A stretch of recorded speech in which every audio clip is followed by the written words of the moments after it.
Tealingua est une méthode d'apprentissage des langues collectif par le théâtre. Elle s'adresse à des personnes à partir de 8 ans jusqu'à l'âge adulte. Le théalinguiste va utiliser son corps, va utiliser des mots transparents, des mots qui sont compréhensibles dans les deux langues, dans sa langue maternelle, la langue cible qu'on va apprendre et la langue qui est pratiquée habituellement par les participants.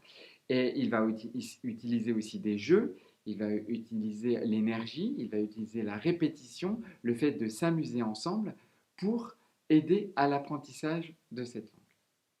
Qu'est-ce qu'il va y avoir donc dans ces séances de théâtre pour l'apprentissage des langues? Il va y avoir de l'action, il va y avoir du collectif. On va faire ensemble des exercices collectifs et on va s'entraîner, s'entraider les uns les autres pour pouvoir apprendre ensemble.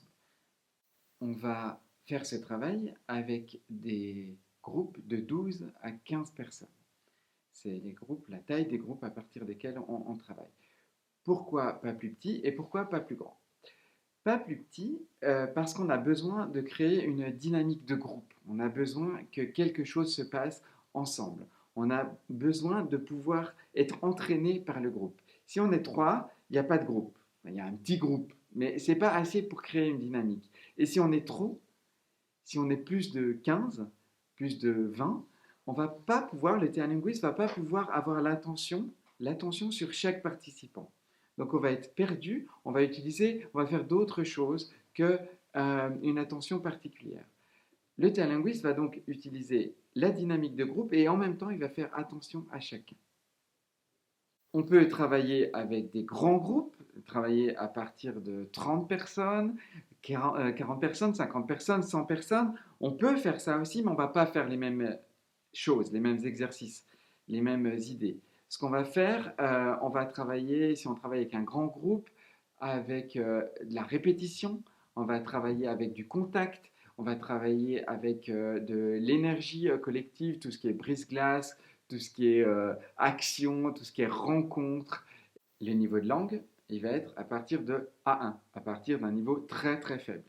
On n'a pas besoin d'avoir un niveau de langue particulier pour faire des exercices de théâtre. Pourquoi? Parce qu'on va se regarder les uns les autres. On va commencer un exercice et puis on va essayer de voir ce qui se passe, de comprendre physiquement l'action et de imiter cette action pour pouvoir faire l'exercice. Alors peut-être qu'on n'a pas tout à fait compris la consigne qui est dite en langue étrangère, mais on va regarder ce qui se passe et faire avec, et s'entraîner. Et la compréhension va venir en faisant, par l'action. Un petit pouce pour dire j'aime, abonnez-vous à notre chaîne. Vous pouvez aussi laisser des commentaires en bas, nous poser des questions, nous soumettre des idées, nous demander des exercices sur des sujets particuliers, ça nous intéresse, on va essayer d'y répondre. C'est le principe de la chaîne, c'est pour ça qu'on fait tout ça. Je vous ai mis également en bas dans les commentaires les liens avec notre site internet, avec l'inscription sur les réseaux sociaux et avec le lien pour commander notre livre où se trouvent la plupart des exercices que j'explique ici. Merci beaucoup.